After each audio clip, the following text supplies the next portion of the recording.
இந்த மாதத்திற்கான வாக்குத்தத்த வார்த்தை ஏசாயா தீர்க்கதரிசன புஸ்தகம் 29வது அதிகாரம் 19வது வசனம். சிறுமையானவர்கள் கர்த்தருக்குள் மகிழ்ந்து களி கூறுவார்கள். சிறுமையானவர்கள் கர்த்தருக்குள் மகிழ்ந்து களி கூறும்படி நான் அவர்களுக்கு உதவி செய்வேன். அன்பானவர்களே, பல நேரங்களில் நாம் நம்முடைய வாழ்க்கையில் சிறுமைப்படுத்தப்படுகிறோம். ஒருவேளை நம்முடைய குடும்பத்திற்கு நடுவிலே அப்படிப்பட்ட ஒரு சூழல் நமக்கு இருக்கலாம், அல்லது தொழில் ரீதியாக நாம் சிறுமைப்படுத்தப்படலாம். உற்றார உறவினர்களுக்கு நடுவிலே பல சந்தர்ப்பங்களிலே நாம் சிறுமைப்படுவதற்குரிய சூழல் வரலாம். தேவனாகிய கர்த்தர் நம்முடைய எல்லா சிறுமைகளையும் மாற்றுகிறவர். ஹல்லேலூயா. சிறுமையானவர்களை, எளிமையானவர்களை குப்பையிலிருந்து, தூசியிலிருந்து தூக்கி எடுக்கிறவர் நம்முடைய ஆண்டவர். ஆகவே இந்த வசனத்தின் அடிப்படையில் நமக்குள் அப்படிப்பட்ட சந்தர்ப்பங்களில் கர்த்தர் மகிழ்ச்சியை கொடுக்க வேண்டுமானால், அதாவது அந்த சிறுமையை மாற்றி நாம் மகிழ்ந்து களிகூற வேண்டுமானால் என்ன செய்வது? இந்த மாதம் முழுக்க நம்ம வசனத்தை உச்சரிப்போம். ஆண்டவரே, சிறுமைப்பட்ட என்னுடைய வாழ்க்கையில் நான் மகிழ்ந்து களி கூறும்படி உதவி செய்கிறவர். உம்முடைய வசனம் சொல்லுகிறது, எசாயா 29:19, நான் சிறுமையிலிருந்து விடுவிக்கப்பட்டு, சிறுமையிலிருந்து மீட்கப்பட்டு நான் மகிழ்ந்து களி கூறும்படிக்கு நான் உம்மால் அழைக்கப்பட்டிருக்கின்றேன். நான் ஒரு நாளும் ஒருபோதும் சோர்ந்து போகிறதில்லை. நான் உம்முடையவன், நீர் என்னை ஆசீர்வதிப்பீர், என்னை பலப்படுத்துவீர் என்று நாம் விசுவாசத்தோடு அறிக்கையிடுவோம். இந்த வாக்குத்தத்த வசனம் நிறைவேறுவதற்கு ஒரு 5 நிபந்தனைகளை நாம் இந்த காலையிலே சிந்திக்க போகின்றோம். முதலாவது, நீங்கள் சிறுமைப்படுத்தப்படும் பொழுது, உங்களுடைய சொந்த குடும்பத்திலே உங்களுக்கு சிறுமை வந்தால், கணவன் ஒருவேளை சிறுமைப்படுத்தலாம், மனைவி ஒருவேளை சிறுமைப்படுத்தலாம், அல்லது பிள்ளைகள் ஒருவேளை உங்களை அலட்சியப்படுத்தலாம். எந்த நிலை இருந்தாலும் ஆண்டவர் உங்களுடைய வாழ்க்கையில் அந்த சிறுமையை மாற்ற முடியும். நம்முடைய சிறுமையை கர்த்தர் மாற்றி நம்மை தூக்க முடியும். உற்றார் உறவினர்களுக்கு நடுவிலே எந்த உறவுகள் நம்மை உதறி தள்ளியதோ, எந்த இடத்திலே நம்முடைய இனஜன பந்துகளால் நாம் சிறுமைப்படுத்தப்பட்டோமோ, அதே இடத்திலே கர்த்தர் நம்மை கனப்படுத்த வேண்டுமானால் விசுவாச வார்த்தைகளை சொல்ல வேண்டும். ஆமென். நம்பிக்கையோடு சொல்லுவோம், ஆண்டவர் என்னுடைய தேவன் ஜீவனுள்ளவர், நான் ஆராதிக்கிற கர்த்தர் ஜீவனுள்ளவர், உயிருள்ளவர். ஆகவே என்னுடைய சிறுமையிலே நான் இப்படியே இருக்க தேவன் அனுமதிக்க மாட்டார். என்னுடைய வாழ்க்கையிலே நான் அப்படி பல சந்தர்ப்பங்கள் உணர்ந்திருக்கிறேன். எங்கெல்லாம் சிறுமைப்படுத்தப்பட்டோனோ அங்கெல்லாம் சில காலங்களுக்குள்ளே கடவுள் மகிழ்ந்து களி கூறும்படி செய்தார். ஹல்லேலூயா. வெட்கப்பட்ட இடத்திலே, துக்கப்பட்ட இடத்திலே மகிழ்ச்சியோடு வாழும்படி, அல்லது மகிழ்ச்சியோடு எழுந்து கர்த்தரை துதிக்கும்படி தேவன் அனுக்கிரகம் செய்வார். அந்த தேவன் இன்றைக்கு நம்முடைய வாழ்க்கையில் நம்முடைய சிறுமையில் இருந்து நம்மை விடுவித்து நம்மை மகிழ்ந்து களிகூற செய்ய வேண்டுமானால், முதலாவது நாம் எடுக்க வேண்டிய தீர்மானம் அல்லது நாம் கடைபிடிக்க வேண்டிய நிபந்தனை சொன்னால், நான் நெகட்டிவாக பேச மாட்டேன், பாசிட்டிவாக பேசுவேன். ஹல்லேலூயா. நான் இனிமேல் பாசிட்டிவாக தான் பேசுவேன், நெகட்டிவாக பேச மாட்டேன். எதிர்ப்பதமாக அல்லது அமங்கலமாக நான் வார்த்தைகளை சொல்லாமல் நான் விசுவாச வார்த்தைகளை சொல்லுவேன். ஒரு மனிதன் அடுத்தடுத்து திருமணம் செய்தான், 2 திருமணமாக லீகலாக 2 பேர் கல்யாணம் பண்ணால், கூடுதலாக இன்னும் 2 பேர் பணிப்பெண்கள் அவனுக்கு மனைவியானார்கள். அந்த மனிதன் யார் என்று உங்களுக்கு தெரியும். பழைய ஏற்பாட்டில் யாக்கோபு. பாருங்களேன், எவ்வளோ வேத ஞானம் உங்களுக்கு. சொன்னோன்னே கரெக்டாக கண்டுபிடிச்சிட்டிங்க. அது எனக்கு ரொம்ப சந்தோஷமாக இருக்குது. அல்லேலூயா. ஆமாம், உண்மையிலேயே சில இடங்களில் நான் இலங்கையில் கடந்த வாரம் இருந்தேன். வசனம் சொன்னால் அப்படியே முழிச்சிருக்கிறாங்க, எங்கே இருக்குன்னு தெரியல, புரட்டுறாங்க. அந்த புரட்டு நான் நினச்சேன், நம்ம மக்கள் எவ்வளோ தங்கம், சொக்க தங்கம். அதில் ஒரு பாயிண்ட் சொல்லும் போதே டக்குனு ஆகுது. என்னுடைய மூத்த பையன் ஜூடு, அடுத்து நீங்கள் இந்த பாயிண்ட் தான் சொல்லுவீங்க அப்படின்னு எழுதி வச்சுருவானா. நினச்சிக்கிட்டேன், பரவாயில்ல, கவனிச்சுட்டே இருக்கிறான் மெசேஜ். சில நேரங்களில் வசனங்களை நம்ம சொல்லும்போது சில ஆலயங்களில் எடுக்கிறது இல்லை, ஸ்லோ. காரணம், பைபிளை பெறட்டுறதில்லை, வேதாகமத்தை பெறட்டணும். சில நேரங்கள் நம்முடைய விசுவாச மக்கள் மொபைலை பார்த்து வசனத்தை படிப்பாங்க. தப்பு கிடையாது, டிவைசஸ் நமக்கு நிறைய உதவி செய்யுது. ஆனால் சர்ச்சில் வேதாகமத்தை நீ வாசிக்காட்டாலும் பரவாயில்ல, திருப்பணும். அப்படி திருப்பும்போது மனசில் என்ன செய்யும்? பதிவாகும். எனக்கு தெரியும், இந்த இடத்துல இந்த வசனம் இருக்குன்னு தெரியும். அப்படி நூற்றுக்கணக்கான வசனங்கள் மனசில் தங்கியிருக்கு. காரணம் வேதாகமத்தை திருப்பி திருப்பி படிக்கிறதுனால. நன்றி. யாக்கோபுக்கு 4 பெண்கள். அதில் மூத்த பெண் பாருங்கள், மிகவும் சிறுமைப்படுத்தப்பட்டாள். அவளுடைய லைஃப்பை கவனித்து பார்த்தீங்கன்னா, சொந்த கணவனே அவளை சிறுமைப்படுத்தினான், அவளை அலட்சியப்படுத்தினான். அவள் கூச்ச பார்வையுடையவள், ஆகவே சிறுமைப்படுத்தப்பட்டாள். இந்த சிறுமையிலிருந்து அவள் மேலே வர்றதுக்கு என்ன செய்தாள்னு கூர்ந்து கவனிச்சிங்கன்னா, விசுவாச வார்த்தைகளை பயன்படுத்தினாள். நம்பிக்கையோடு விசுவாசத்தோடு அவள் அறிக்கை செய்தாள். முதல் குழந்தை பிறந்துச்சு. அது பாருங்க, சண்டை போட்டுக்கிட்டு குழந்தையும் பிறக்குது. Praise the Lord. அது ஒரு மிகப்பெரிய உலகத்தின் 8வது அதிசயம். ஒரு அருமையான தாத்தாவும் பாட்டியும் அடிக்கடி சண்டை போடுவாங்கண்ணா. அவங்க மகிழ்ச்சியாக இருந்த நாளே இல்லை அப்படின்னு இந்த ஊரில் சொல்லியிருக்கிறாங்க. ஆனால் எத்தனை குழந்தைங்க கேட்டால் 14 குழந்தைகள். இது எப்படி நடந்தது? அதுதான் உலகத்தின் 8வது அதிசயம். அல்லேலூயா. ஒரு பக்கம் அது பாட்டுக்கு நடந்திருக்கு ப்ரொடெக்ஷன். நல்ல வேளை சண்டை போட்டாங்க, இல்லைன்னா அவங்க 2 பேரும் சேர்ந்து இமாலய சாதனை புரிந்திருப்பாங்க அப்படின்னு ஒருத்தர் சொன்னார். சரி, அது மாதிரி சண்டை போட்டுக்கிட்டே அந்த மனிதன் அவளை அலட்சியப்படுத்தினான், அவளை உதாசீனப்படுத்தினான். அந்த சூழ்நிலையில் இந்த லேயாளுடைய லைஃப்பில் ஒரு காரியம் நடந்துச்சு. அவள், நீங்கள் 31வது வசனத்திலிருந்து 35வது வசனம் வரைக்கும் பார்த்தீங்கன்னா, ஒவ்வொரு குழந்தை பிறக்கும் போதும் அவள் நம்பிக்கையோடு வார்த்தைகளை சொல்வாள். அதில் முதலாவது குழந்தை பிறக்கும் போது என்ன சொல்றா பாருங்க, கர்த்தர் என் சிறுமையை பார்த்தருளினார். இப்போ சிறுமையிலிருந்து எனக்கு ஒரு மகிழ்ச்சி வரணும்னா விசுவாச அறிக்கை செய்ய வேண்டும். லேயாள் கர்ப்பவதியாகி ஒரு குமாரனை பெற்று கர்த்தரின் சிறுமையை பார்த்தருளினார். இப்பொழுது என் புருஷன் என்னை, அந்த விசுவாசவா நேசிப்ப ஃபியூச்சரை சொல்றா. ஃபியூச்சர்ல என்னுடைய கணவன் என்னை நேசிப்பான், என் சிறுமையை கர்த்தர் பார்த்தார் என்று அவள் விசுவாச அறிக்கை. அடுத்து ஒரு பையன் பிறக்கிறான். அப்போ என்ன சொல்ற பாருங்க, கர்த்தர் கேட்டருளி இவனையும் எனக்கு தந்தார். அடுத்து 34வது வசனம், என் புருஷனுக்கு 3 குமாரரை பெற்றபடியால் அவர் இப்பொழுது என்னோடு சேர்ந்திருப்பார். 35வது வசனம், மறுபடியும் அவள் கர்ப்பவதியாகி. இதுதான் வேலையா இருந்திருக்கு பாருங்க. அடுத்து அந்த அம்மாவுக்கு குழந்தை. இப்பொழுது கர்த்தரை துதிப்பேன் என்று சொல்லி அவனுக்கு யூதா என்று பெயரிட்டாள். பிற்பாடு அவளுக்கு பிள்ளை பேரு நின்று போயிற்று. ஒவ்வொரு குழந்தை பிறக்கும் போதும் பாசிட்டிவான கன்ஃபெஷன் இருந்தது. அவள் நம்பிக்கையோடு அறிக்கையிட்டாள், என் கணவன் என்னோடு சேர்ந்திருப்பான், இனிமேல் அவன் சிநேகிப்பான், இனிமே அந்த சூழ்நிலையெல்லாம் இருக்காதுன்னு சொல்லி அவள் அந்த சிறுமைக்கு நடுவில் விசுவாசத்தோடு அறிக்கையிட்டாள். அந்த 12 கோத்திரத்தில் மிக பிரதானமான கோத்திரம் 2 கோத்திரம். அந்த 2 கோத்திரத்தை பெற்றெடுத்தது யாருன்னா அந்த லேயாள் தான். 12 ட்ரைப்ஸில் அந்த 2 முக்கியமான கோத்திரம். ஒரு கோத்திரம் ராஜாக்களுக்கான கோத்திரம், அது யூதா கோத்திரம். இன்னொரு கோத்திரம் ஆசாரியர்களுக்கான கோத்திரம், அது லேவி கோத்திரம். இந்த 2 பிள்ளைகளையும் பெற்றெடுத்தது யாரு? பாக்கியவதி. அந்த அம்மா பாக்கியவதி சிறுமைப்படுத்தப்பட்டாள், சொந்த கணவனால் சிறுமைப்படுத்தப்பட்டாள். அவள் எல்லாரும் அலட்சியப்படுத்தினாள், கூச்ச பார்வையுடையவள், மாறுகண்ணுடையவள். அப்படிப்பட்ட இந்த பெண் அவள் விசுவாச அறிக்கையிட்டாள். அவள் விசுவாச அறிக்கையிட ஆண்டவர் பாசிட்டிவான அல்லது மேன்மையான காரியங்களை அவருடைய லைஃப்ல செய்தார்.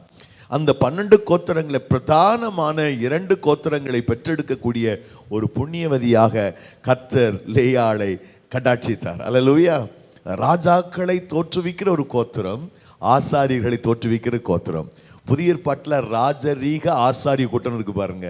எங்க இருக்குது? 1 பேதுரு 2ஆம் அதிகாரம் 9ஆம் வசனத்தில் இருக்கு, ராஜரீக ஆசாரிய கூட்டம். அப்படிப்பட்ட ராஜரீக ஆசாரிய கூட்டம் என்று சொல்லப்படுகிற புதிய ஏற்பாட்டில் சொல்லப்படுகிற டைட்டிலுக்கு சொந்தக்காரின்னு சொல்லலாம் அந்த அம்மாவை. அப்படி ஆண்டவர் சிறுமையை மாற்றினார். ஆகவே வரும் நாட்களிலே நீங்கள் விசுவாச வார்த்தைகளை சொல்லுங்கள், நம்பிக்கையின் வார்த்தைகளை சொல்லுங்கள். பாலியாங்கிச்சோ அவர்கள் சின்ன எளிய ஒரு நிலையில கொஞ்சம் விசுவாசிகள் தான், ஒரு 100க்குள்ள தான். இப்போ 8 லட்சம் பேர் இருக்காங்க அந்த சர்ச்சில். அந்த துவக்க காலங்களில் ஒரு 10 பேர் 20 பேர் 30 பேர் அப்படியே ஸ்ட்ரென்த் ஏறி ஒரு 100க்குள்ள இருக்கிற சமயத்தில் பாய் விரிச்சிருக்குமா, அந்த பாயெல்லாம் ஓட்டையா இருக்குமா, அவ்வளவு தரித்திரம். அவருக்கு பாய் மட்டும்தான், அதில் முழங்கால் போடுவார், ஜெபம் பண்ணுவார். இப்போ ஒரு நாள் அவருக்கு மனசில் ரொம்ப பாரம் ஆயிடுச்சு. முழங்கால் போட்டாரா, ஆண்டவர் இங்கே பாருங்க, எனக்கு ஒரு டேபிள் வேணும் சர்ச்சுக்கு, அப்புறம் ஆஃபீஸில் நான் கொஞ்சம் உக்காந்து எழுதணுன்னா எனக்கு ஒரு சேர் வேணும் ஆண்டவரே. சின்ன பிள்ளை மாதிரி ஜெபம் பண்ணியிருக்கிறார். அப்புறம் எனக்கு நடந்து போக முடியல எல்லா இடத்துக்கும், ஒரு சைக்கிள் கொடுத்தீங்கன்னா நல்லா இருக்கும் ஆண்டவரே அப்படின்னு ஜெபம் பண்ணார். நடக்கவே இல்லை. ரொம்ப நாள் ஆச்சு, 1 மாதம் 2 மாதம் 3 மாதம் ஆச்சு, நடக்கவே இல்லை. ஒரு நாள் கோவம் வந்துருச்சான் அவருக்கு. ஆண்டவர்கிட்ட ரொம்ப கோவத்தோடு பேசியிருக்கிறார். இங்கே பாருங்க ஆண்டவரே, நான் உங்கள்கிட்ட டேபிள் கேட்டேன், சேர் கேட்டேன், அப்புறம் சைக்கிள் கேட்டேன், ஒன்றுமே நீங்கள் கொடுக்கல அப்படின்னு வருத்தப்பட்ட போது ஆவியானவர் பேசினாரா, நீ எல்லாம் கேட்ட, ஆனால் டீட்டெயில் ஒன்றும் கொடுக்கல, அதனால் டீட்டெயிலாக ஏதாவது சொன்னால் நான் உனக்கு செய்யலாம் என்று சொல்லியிருக்கிறார். அல்லேலூயா. பொதுவாக நீ ஒரு சைக்கிள் கேட்ட, ஒரு சேர் கேட்ட, ஒரு டேபிள் கேட்ட. அப்போ அவர் சொன்னாரா, ரொம்ப தெளிவாக சொன்னாரா, டீ கூட்டில் தேக்கு மரத்தில் இவ்வளவு அடி நீளம், இவ்வளவு அடி அகலம், அப்புறம் ஒரு சேர் சுழலணும், உட்காந்தா சுற்றணும், நான் அந்த மாதிரி சேர் வேணும், இப்படி அசைஞ்சால் அதை அசையணும், நமக்கு ரோலிங் சேர் வேணும். கேட்குறத பெஸ்ட்டாக கேட்போமே. அப்புறம் 3வது அமெரிக்கன் மாடல் சைக்கிள் வேணும் அப்படின்னு கேட்டாராம். கேட்ட அந்த பயங்கர நம்பிக்கை வந்துச்சு அவருக்கு, நிச்சயம் ஆண்டவர் 3ஐயும் கொடுக்க போகிறாரு அப்படின்னு. பரிதாபமான சர்ச்சை அது, பாயெல்லாம் கிழிஞ்சு போயிருக்கு. சண்டே சர்வீஸ் வந்தது, அவர் சொன்னார், ஆண்டவர் எனக்கு ஒரு ரோலிங் சேர் கொடுத்துருக்கிறார், ஒரு டேபிள் கொடுத்துருக்கிறாரு, ஒரு அமெரிக்கன் மாடல் சைக்கிள் கொடுத்துருக்கிறாரு என்று வரல, விசுவாசமாக சொல்லியிருக்கிறார். சர்ச்சில் 2-3 வாலிப பையங்களுக்கு, இவருக்கு யார், நமக்கு தெரியாமல் யார் கொடுக்க போகிறா, போய் பார்த்துருவோம் அப்படின்னு நேராக கதவை தட்டியிருக்காங்க. சர்வீஸுக்கு பிறகு பாஸ் வீட்டுக்கு போய், என்னப்பா, இல்லை உங்களுக்கு அமெரிக்கன் மாடல் சைக்கிள் யாரை கொடுத்தாங்க, கர்த்தர் கொடுத்தாருன்னு சொன்னீங்க, டேபிள் கொடுத்துருக்குறாங்க, சேர் கொடுக்குறான்னு சொன்னீங்களே, அதை பார்த்துட்டு போகலான்னு வந்தோம் அப்படின்னு சொல்லியிருக்காங்க 3 பேர். அப்போ அவர் சொன்னாரா, இப்போ இன்னும் வரல, இவர் விசுவாசமாக சொல்லிட்டார். அவர் இவங்களை எப்படி சமாளிக்கன்னு தெரியாமல், நீங்கள் எத்தனை மாதம் கழித்து பூமிக்கு வந்தீங்க அம்மா வயிற்றுலேருந்து? 9-10 மாதம் கழிச்சு பாஸ்டர். அது மாதிரி டைம் வேணுமா இல்லையா? டைம் வரும், இப்போ தான் கன்சீவ் ஆகிருக்குது, வரும் அப்படின்ட்டு இருக்கிறார். இந்த பையங்க பாஸ்ட் மாசமாக இருக்கான்னு சொல்லிட்டாங்க. ஆனால் பாருங்கள், ஆண்டவர் கிருபையா அதே நாட்களில் ஒரு மிஷினரி அவர் கூப்பிட்டுருக்கிறார். நாங்கள் அமெரிக்கா திரும்பி போகிறோம், நாங்கள் பயன்படுத்தின பொருள் எல்லாம் எல்லாத்தையும் பிரித்து கொடுக்குறோம், உங்களுக்கு ஒரு 3 பொருள் வச்சுருக்குறோம், தயவு செய்து எடுத்துகிட்டு போயிருங்க. போய் பார்த்தா இவர் கேட்ட மாதிரி சுழல் நாற்காலி, இவர் கேட்ட மாதிரி அவ்வளவு நீளம் அகலத்தில் ஒரு டேபிள், அப்புறம் ஒரு அமெரிக்கன், அவர் அங்கேருந்து எடுத்துட்டு வந்திருக்கார் மிஷினரி, அந்த சைக்கிள் எல்லாம் இவர் கேட்ட மாதிரியே இருந்திருக்குது. இந்த சாட்சியை ஒரு 20 வருஷத்துக்கு முன்னாடி நான் படிச்சுட்டு எனக்கு அப்படி அந்த மாதிரி ஒரு நிலை இருந்துச்சு. ஒரு கந்தரக்கோட்டையில் இருக்கும்போது ஒரு பாய் தான், ஒரு டேபிள் கூட கிடையாது. ஆனால் முதல்ல ரொம்ப ஆசைப்பட வேண்டாம், நம்ம ஒரு பாலியாங்கிச்சோ அவர் ரேஞ்சுக்கு 3 கேட்டார், நம்ம 1 கேட்போன்னுட்டு எனக்கு ஒரு டேபிள் வேணாண்டவர். அது 1 வாரம் தான் டைம் உமக்கு, நானே கொடுத்துக்கிட்டேன். ஏன்னா அந்த சாட்சியை வாசித்த வேகத்தில். ஆனால் ஆண்டவர் அற்புதம் செஞ்சார். 1 வாரம் நான் எப்படி ஜெபம் பண்ண, ஆண்டவர் டேபிள் கொடுக்க போகிறதுக்காக ஸ்தோத்திரம். இந்த இந்த சம்பவத்தை வாசிட்டு பாசிட்டிவாக அறிக்கை பண்ணிகிட்டே இருப்பேன் டெய்லி. சாட்டர்டே எப்படி ஜெபம் பண்ணேன், அடுத்த சாட்டர்டேக்குள்ளது நடக்கணும். இப்போ சாட்டர்டே ஃபாஸ்டிங் பீரியடில் ஜெபம் பண்ணிவிட்டு அப்படியே ஸ்தோத்திரம் பண்ணி டெய்லி அதை சொல்லுவேன், ஆண்டவர் டேபிள் கிடைக்க போகிறதுக்காக ஸ்தோத்திரம். இப்போ சனிக்கிழமைக்கு முன்னாடி வெள்ளிக்கிழமை நான் ஒரு நாள் தான் இருக்குது, சனிக்கிழமை அந்த அற்புதத்தை சொல்லணும். ஆனால் வெள்ளிக்கிழமை வந்துருச்சு. காலையில் வெள்ளிக்கிழமை காலையில் அவர் பேர் சுகந்தகுமார், கன்னியாகுமரி மாவட்டத்தில் இருக்கிறாரு. ஒரு வாத்தியார் எனக்கு சொன்னார், பிரதர் சாயங்காலம் நான் ஸ்கூலை விட்டு வந்துடுவேன், 4:30 வந்துடுவேன், நீங்கள் அந்த பஸ் ஸ்டாண்டுக்கு வர முடியுமான்னு கேட்டார். என்ன விஷயம், வாங்க சொல்கிறேன் அப்படின்னு சொன்னார்.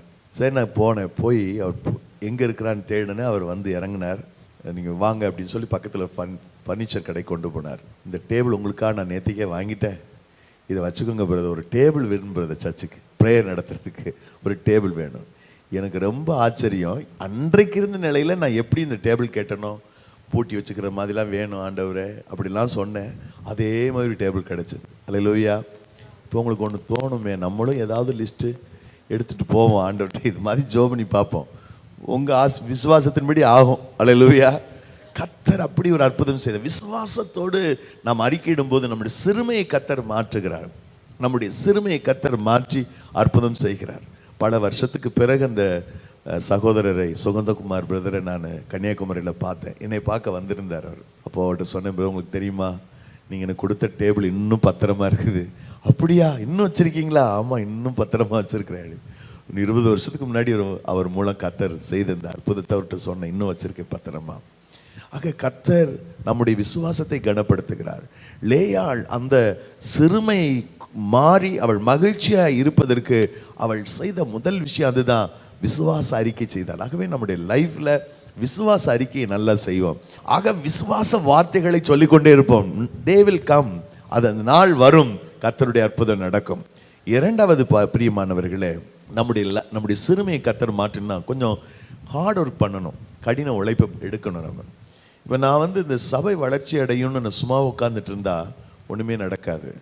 பிஸ்னஸ் பண்ணுற கர்த்தருடைய பிள்ளைகள், வேலைகளிலே ஈடுபடுகிற தேவனுடைய பிள்ளைகள் கொஞ்சம் ஜெபத்தோடு கடின உழைப்பை வெளிப்படுத்தினால் உங்களுடைய எல்லையை கர்த்தர் விரிவாக்குவார். அல்லேலூயா. படிப்பிலே கவனம் செலுத்துகிற பிள்ளைகள், வாலிப பிள்ளைகள் இந்த செய்தியை நேரடியில் கேட்டால், நீங்கள் கடின உழைப்பை படிக்கிற காலத்தில் வெளிப்படுத்தணும். நேரம் எதெல்லாம் வேஸ்ட் பண்ணுறோம் அப்படின்னு உங்களுக்கு தெரியும். சிறு பிள்ளைகள், வாலிப பிள்ளைகளுக்கு நேரம் எதெல்லாம் வேஸ்ட் ஆகுது, அது எல்லாத்துக்கும் ஒரு முற்றுப்புள்ளி வச்சுட்டு என்னுடைய நாலேஜ், என்னுடைய அறிவை அபிவிருத்தி செய்து கொள்வதற்கு என்ன செய்யணுமோ அதற்கான முயற்சியை நம்ம செய்யணும். அலைபேசி பயன்படுத்துவதற்கு ஒரு காலம் இருக்குது, நேரம் இருக்குது. ஆனால் படிக்கிற காலங்களிலே அதிகமாக நாம் அலைபேசியை பயன்படுத்தாமல் அதற்குரிய நேரத்தை எல்லாம் மிச்சப்படுத்தி ஆக்கப்பூர்வமான காரியங்களிலே செயல்படுகிற போது அது நமக்கு மிகப்பெரிய ஒரு ஆசீர்வாதமாக இருக்கும். அல்லேலூயா. ரெண்டாவது நம்ம செய்ய வேண்டியது, என்னுடைய சிறுமையை கர்த்தர் மாற்றி நான் மகிழ்ந்து களிகூறணும்னு சொல்லி கர்த்தர் விரும்பினார்னா நாம் செய்ய வேண்டிய ரெண்டாவது காரியம் அதுதான், கடின அவரவருடைய ட்ராக்கில் நீங்கள் கடின உழைப்பை வெளிப்படுத்துங்கள். ஆண்டவருடைய நீங்கள் சிறுமைப்படாதபடி காப்பாற்றுவார். ஒரு அருமையான பக்தன், லேயாளுடைய கணவர் தான். அவருடைய வார்த்தை நமக்கு ஆதியாகம புத்தகம் 31:42 இருக்கிறது. 31:42 தன்னுடைய மாமனாரிடத்தில் அவன் சொல்லுகிற வார்த்தையை நாம் பார்க்க முடியும். தேவன் என் சிறுமையையும் என் பிரயாசத்தையும் பார்த்து நேற்று ராத்திரியை கடிந்து கொண்டார். சிறுமை மாறுவதற்கு, சிறுமை கர்த்தர் கண்ணோக்கி பார்த்ததுக்கு காரணம், நான் சிறுமைக்கு பதிலாக நான் மகிழ்ந்து களிகூறும்படி கர்த்தர் செய்ததற்கு காரணம் என்னன்னா கடின உழைப்பு. இதை எங்கிருந்து பார்க்கலாம் அப்படின்னு கேட்டிங்கன்னா 38வது வசனத்திலிருந்து நீங்கள் பாருங்க. இந்த 20 வருஷ காலமாய் நான் உம்மிடத்தில் இருந்தேன். மாமனார்கிட்ட அவன் வேலை செஞ்ச காலம் எவ்வளவு? 20 இயர்ஸ். இந்த 20 வருஷ காலத்தில் உம்முடைய செம்மறி ஆடுகளும் வெள்ளை ஆடுகளும் சினை அழியவில்லை. ரொம்ப கவனமாக அந்த ஆடுகளை மேய்ச்சிருக்கிறான். சினை அழியாமல் அந்த ஆடுகளை பார்த்துருக்கிறான்னா எவ்வளவு ஒரு கேர் எடுத்திருக்கணும். எந்த ஆடும் சினை அழியலை. அந்த ஆடுகள் நூற்றுக்கணக்கான ஆயிரக்கணக்கான ஆடுகளில் ஆடுகள் சினை அழியாதபடி அவன் காத்து கொண்டான். அப்புறம் பாருங்க, உம்முடைய மந்தையின் கடாக்களை நான் தெரியாம கடாவை எடுத்து நான் சுட்டு சாப்பிடலை. ஏன்னா அந்த நாட்களில் ஒரு ஆள் ஒரு கடாவை சாப்பிட்ருக்காங்க. நம்ம அந்த காலத்தில் 1000 வருஷத்துக்கு முன்னாடிலாம். இப்போ நம்ம ஒரு கோழி சாப்பிட்டதே பெருசாக நினச்சிக்கிறோம். ஒரு ஆள் ஒரு ஆடை சாப்பிட்ற மாதிரிலாம் இருந்திருக்கிறாங்க. அதனால தான் நீண்ட காலம் வாழ்ந்திருக்காங்க, ரொம்ப பலனாக இருந்திருக்கிறாங்க. சரி இருக்கட்டும். யாக்கோபு என்ன சொல்கிறான்னா, அந்த மாதிரி கடாக்களை நான் மந்தை மேய்க்கும் போது நான் கடாக்களை சாப்பிடலைன்றான்.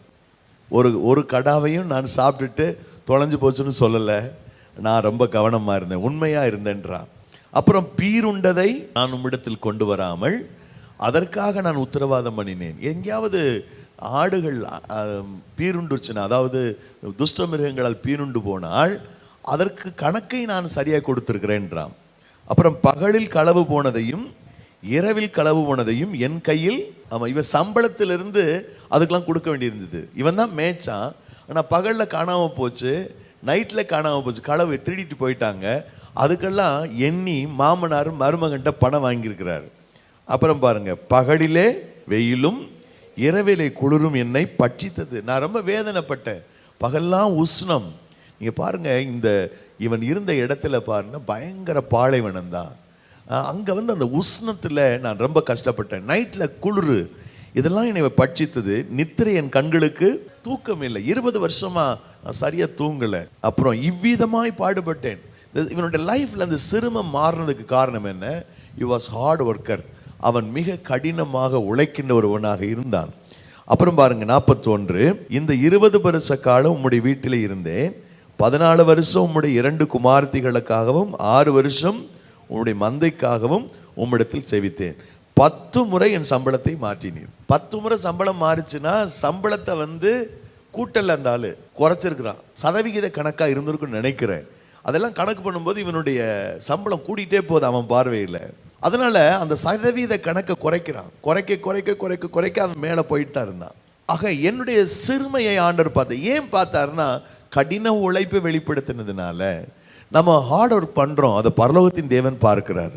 அதற்குரிய பலனை நம்மேலும் நம்முடைய பிள்ளைகள் மேலும் கர்த்தர் வைப்பார். மூன்றாவது, தேவனுக்கு நாம் பயப்படுவது. முதலாவது விசுவாச வார்த்தைகளை நாம் பயன்படுத்தணும். இரண்டாவது கடின உழைப்பை வெளிப்படுத்தணும். மூன்றாவது கர்த்தருக்கு பயப்படணும். ஆதியாகமம் புஸ்தகம் 41 அதிகாரம் 52வது வசனத்தை வாசிக்கலாம். நான் சிறுமைப்பட்டிருந்த தேசத்தில் தேவன் என்னை பழுக பண்ணினார் என்று சொல்லி இளையவனுக்கு எப்ரான். நான் சிறுமைப்பட்ட தேசத்தில் தேவன் என்னை பழுக பண்ணினார். தேவனுக்கு நான் பயப்படுகிற மனுஷன் என்று நீங்கள் அறியவில்லையா என்று தன் சகோதரிடத்தில் யோசேப்பு கேட்கிற ஒரு வசனம் இருக்கு. நான் தேவனுக்கு பயப்படுகிற மனுஷன் உங்களுக்கு தெரியாதா அப்படின்றான். ஆனா அவன் கர்த்தருக்கு பயந்தவன் என்பதை 39 அதிகாரம் 9வது வசனத்துல பார்க்கிறோம். தேவன் என்னை பார்த்து கொண்டிருக்கிறார், அவருடைய பார்வைக்கு என்பதாக இத்தனை பெரிய பொல்லாங்குக்கு உடன்படுவது எப்படி என்று கர்த்தருக்கு தான் எப்படி பயந்திருந்தான் என்பதை அவன் சொல்லுகிறார். ஆக யோசேப்பு அவன் ஒரு அகதி, அவன் ஒரு அடிமை, அயல் தேசத்திலே அவன் அடிமையாக அகதியாக வாழ்கிறான். அவன் சிறுமைப்படுத்தப்பட்டான், போத்திபாருடைய வீட்டிலே வேலை செய்தான், சிறைச்சாலையில் இருந்தான். அப்படிப்பட்ட ஒரு மனிதனுடைய சிறுமையை கர்த்தர் மாற்றி அவனை மகிழ்ச்சியோடு வாழச் செய்தார். காரணம், அவன் கர்த்தருக்கு பயந்து வாழ்கிற மனிதன். அல்லேலூயா. ஆண்டவருக்கு நாம் பயந்து வாழ்ந்தால், கர்த்தருக்கு அஞ்சி வாழ்ந்தால், நிச்சயமாக அன்பிற்குரியவர்களே, நாம் நம்முடைய சிறுமையிலிருந்து விடுவிக்கப்பட்டு மகிழ்ச்சியோடு வாழ முடியும். ஆகவே கர்த்தருக்கு பயந்து வாழ நம்மை அர்ப்பணம் செய்வோம். தேவனுக்கு பயப்படுகிற மனிதர்கள் தான் நல்லா இருப்பாங்கன்னு பிரசங்கி புஸ்தகம் 8வது அதிகாரம் 12வது வசனம் சொல்லு. யாரு நல்லா இருக்க முடியும், யாரு சந்தோஷமா இருக்க முடியும்? நீங்க கார்ல போறவங்களாம் மகிழ்ச்சியா இருக்கிறாங்களா? இல்லை. ரொம்ப பெரிய பில்டிங்ல இருக்கிறாங்க, நிச்சயமா அவங்க மகிழ்ச்சியா இல்லை. மிகப்பெரிய அதிகாரமுடையவர்களா இருக்கிறாங்க, நீங்க நினைக்கிறீங்களா மகிழ்ச்சியா இருக்கிறாங்கன்னு? இல்லை. நிம்மதி இல்லாத ஒரு வாழ்க்கை. நம்முடைய அண்டை மாநிலத்துடைய முன்னாள் முதலமைச்சருடைய சன்னின்லா மருமகன், அவருக்கு எத்தனையோ 1000 கோடி ரூபாய் மதிப்புள்ள சொத்துக்கள் இருக்கின்றன, எஸ்டேட்ஸ்லாம் இருக்கு, இன்னைக்கு இருக்குது. ஆனால் ஏதோ ஒரு மன அழுத்தம். அதனுடைய கார் டிரைவரோடு ஒரு பெரிய ஆறு, நான் நடந்து கொஞ்சம் போயிட்டு வரேன்னு அப்படி முன்னாடி டிரைவரை காரை நிறுத்திட்டு நடந்து போனவர் அந்த பிரிட்ஜினுடைய மையத்துக்கு வந்தார், மேலே ஏறினார், அங்கிருந்து தாழ குதித்து தற்கொலை செய்து கொண்டார். ஒரு ex chief minister of Karnataka state, அவருடைய மகளுடைய கணவர், எத்தனையோ 1000 கோடி ரூபாய் சொத்து. ஆனால் நம்ம நினைக்கிறோம் பணக்காரங்களாம் ரொம்ப ஹாப்பியாக இருக்கிறாங்க. இல்லை. யார் நல்லா இருப்பாங்கன்னா, யார் கர்த்தருக்கு பயந்து வாழ்கிறாங்களோ அவங்க தான் நல்லா இருப்பாங்க.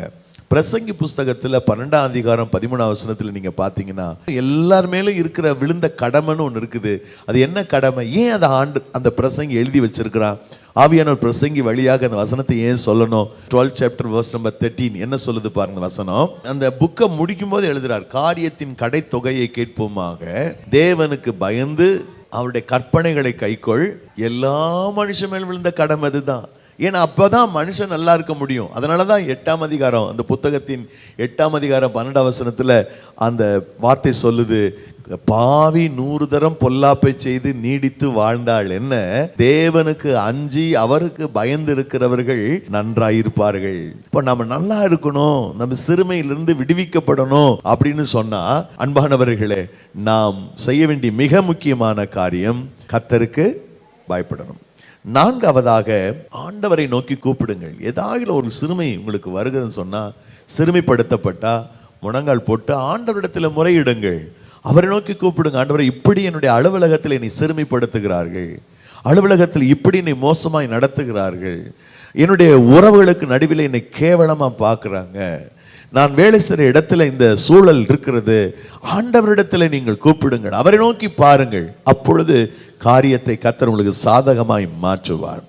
அப்ப சிறுமையிலிருந்து அவர் நீக்கினதுக்கு காரணம் என்னன்னு பார்த்தீங்கன்னா, யாத்திரையாகமம் 2வது அதிகாரம் 23, 24 வசனங்களிலே அவர்கள் தேவனை நோக்கி கூப்பிட்டவருடைய பெருமூச்சு தேவனிடத்தில் வந்து எட்டியது என்று வாசிக்கிறோம். நெகேமியாவில் இதை குறித்து சொல்லப்பட்டிருக்கு. நெகேமியா புத்தகம் 9வது அதிகாரம் 9வது வசனத்தில் நான் வாசிக்கும் போது, எகிப்தில் எங்கள் பிதாக்கள் அனுபவித்த சிறுமையை கண்டு கூப்பிடுதலை கேட்டார். சிறுமையை கர்த்தர் மாற்றி மகிழ்ச்சியோடு வாழ செய்யணும்னா நாம் தேவனை நோக்கி என்ன செய்யணும்? கூப்பிடணும். இந்த பாலும் தேனும் ஓடுகிற கானானுக்கு போன பிறகும் கூட அவர்கள் திரும்ப விக்கிரகங்களை வழிபட துவங்கினார்கள். பெலிஸ்தியர்கள், அம்மோனியர்கள், மோவாபியர்கள் என்று, சீரியர்கள் என்று பல மீதியானியர்கள் பலர் எழும்பி இவர்களை சிறுமைப்படுத்தினார்கள். இப்போ பாலும் தேனும் ஓடுகிற கானானிலே சிறுமைப்படுத்தப்பட்ட போது, எகிப்திலே சிறுமைப்படுத்தப்பட்ட போது கூப்பிட்டார்கள். சொந்த நாட்டுக்கு வந்த பிறகு அவர்கள் சத்துருக்களுடைய கையில விடப்பட்ட போது அவர்கள் சிறுமைப்படுத்தப்பட்டார்கள். அப்பொழுதும் இப்படி ஜெபம் பண்ணாங்க. நெகேமியா 9:9 எகிப்திலிருந்து சிறுமை, நியாயாதிபதிகள் 6:6 இந்த பாழந்தேனும் ஓடுகிற கானானில் சிறுமைப்படுத்தப்பட்ட நிகழ்வு இருக்குது. நீங்க பாருங்க, சிறுமைப்படுத்தப்படும் போது அந்த சிறுமைப்படுத்தப்பட்ட நிலையிலிருந்து மக்கள் காப்பாற்றப்படுவதற்கு, விடுவிக்கப்படுவதற்கு செய்ய வேண்டிய மிக முக்கியமான ஒன்று உண்மையாய் அவரை நோக்கி கூப்பிடுவது. அவரை நோக்கி நாம் கூப்பிடும் பொழுது கர்த்தர் நம்முடைய சிறுமையை மாற்றி நமக்கு அற்புதம் செய்கிறார். ஹல்லேலூயா. இந்த நாளிலும் நாம கருத்தா ஜெபம் பண்ணுவோம். நம்முடைய சிறுமையை பார்த்திருக்கிறவர் ஒரு இருக்கிறார். யோபு 10:15. யோபுவினுடைய சிறுமையை கர்த்தர் முற்றிலும் மாற்றி அவன் எதையெல்லாம் இழந்தானோ அதையெல்லாம் திரும்ப அத்தனையாக திரும்பி எடுக்கும்படி தேவன் தாய் பாராட்டினார். சங்கீதம் 9:12 கூட வாசிக்கும். சிறுமைப்பட்டவருடைய கூப்பிடுதலை என்ன செய்ய மாட்டார்? அவர் மறக்கவே மாட்டார். நீ கூப்பிட்டீங்கன்னா அவர் கேட்பார். 10:17 பாருங்க. சிறுமைப்பட்டவருடைய வேண்டுதலை கேட்டிருக்கிறீர். ஆகவே நீங்க நல்லா ஜெபம் பண்ணுங்க. 5வது, ஆலயத்திலே வந்து நீங்கள் சிறுமையை சொல்லும் போது அதை அவர் பார்க்கிறார். ஒரு சிறுமை, நீங்க வீட்டில் நம்ம ஜெபம் பண்ற ஜெபம், அந்த ஜெபத்தை எல்லாம் கர்த்தர் கேட்கிறார், இல்லைன்னு சொல்லல. ஆனா அந்த எப்போதும் துதிச்சிட்டே இருக்கிற இடம் இல்லையா, அந்த இடத்துல பிரசனம் இருக்குது. அந்த இடத்துல அவருடைய உலாவுதல் இருக்கிறதுனால, அவர் அடிக்கடி நாம ஜெபிக்கிற இடத்துல அவர் வந்து போகிறதுனால, ஆலயத்தில் ஒரு 5 minutes நீங்கள் சர்வீஸ்க்கு முன்னாடி முழங்கால் படிட்டு உங்களுடைய நெருக்குதலை, உங்களுடைய சிறுமையை, உங்களுடைய கஷ்டத்தை சொன்னீங்க அப்படின்னு சொன்னால் அந்த சிறுமையிலேருந்து கர்த்தர் உங்களை மாற்றுவார், மகிழ்ச்சியை கொடுப்பார். நம்ம யூஸ்வலாக யோசிக்கிற ஒரு கதாபாத்திரம் தான் அன்னாள். வீட்டில் இருக்கும்போது ஜெபம் பண்ணும் போதெல்லாம் ஜெபத்தை ஆண்டவர் கேட்டார். ஆனால் அந்த சிறுமையிலிருந்து அவள் விடுவிக்கப்பட்டதுக்கு மிக முக்கிய காரணம் சீலோவிலே அந்த ஆலயத்தில் போய் அவள் முழங்காடு படிட்டு ஜெபித்தது தான். அதில் 11வது வசனத்தை நீங்கள், முதல் அதிகாரம் 11வது வசனத்தை நீங்கள் பார்த்தீங்கன்னா, சிறுமையை, அந்த வேர்டு ரொம்ப முக்கியம், சிறுமையை கண்ணோக்கி பார்த்து என்ன நடந்துச்சு. 2ஆம் அதிகாரம் முதல் வசனத்தெலாம் பார்த்தீங்கன்னா, ரட்சிப்பின் தேவனுக்குள் அவள் களி கூர்ந்து மகிழ்கிறாள். களி கூர்ந்து 2வது அதிகாரம் முதல் வசனத்தை வாசித்து பாருங்க. அதாவது இப்போ இந்த எசையா 29:19 கம்பேர் பண்ணி பாருங்களேன். சிறுமையானவர்கள் மகிழ்ந்து களி கூறுவாருன்னு பார்த்தோம்ல, அதுக்கு ரொம்ப சிறந்த ஒரு உதாரணமாக அன்னால நம்ம பார்க்கலாம். அவள் சிறுமைப்படுத்தப்பட்டாள். அந்த 1:11 சிறுமை பற்றி பேசுகிறாள். 2:1 அந்த சிறுமை அவளை விட்டு என்ன செய்கிறது? மாறுகிறது. ஹல்லேலூயா. ஆகவே இந்த நேரத்திலும் கர்த்தருடைய வாக்கை திரும்ப திரும்ப இந்த மாதம் முழுசும் சொல்லுவோம். வீட்டில் போய் சொல்லுவோம். இந்த தேவ சமூகத்தில் அமர்ந்து 5 குறிப்பையும் ஞாபகம் வச்சுக்கோங்க. கொஞ்சம் மைண்டில் ஸ்டோர் பண்ணிட்டு இந்த 5 பாயிண்ட்டையும் இந்த மாதம் முழுசு கொஞ்சம் ப்ராக்டிஸ் பண்ணி பார்க்கலாம். அல்லேலூயா. ஸோ எல்லாருடைய லைஃப்லையுமே எங்கோ ஒரு இடத்துல சிறுமைப்படுத்தப்படுறோம். பிசாசு நம்மளை சிறுமைப்படுத்திடுறான், நம்மளை டவுன் பண்ணி வச்சிடறான், நம்மளை அவமானப்படும்படியான சூழ்நிலை கொண்டு போகிறான், நாம் வேதனைப்படும்படி செய்து விடுகிறான். ஆகவே இந்த மாதம் முழுவதும் இந்த 5 குறிப்பு, என்னென்ன குறிப்பு? விசுவாச வார்த்தை சொல்லணும், கடினமாக உழைக்கணும், தேவனுக்கு பயப்படணும், தேவனை நோக்கி கூப்பிடணும், சர்ச்சுக்கு தேவனுடைய ஆலயத்தில் வந்து அதை சப்மிட் பண்ணணும்.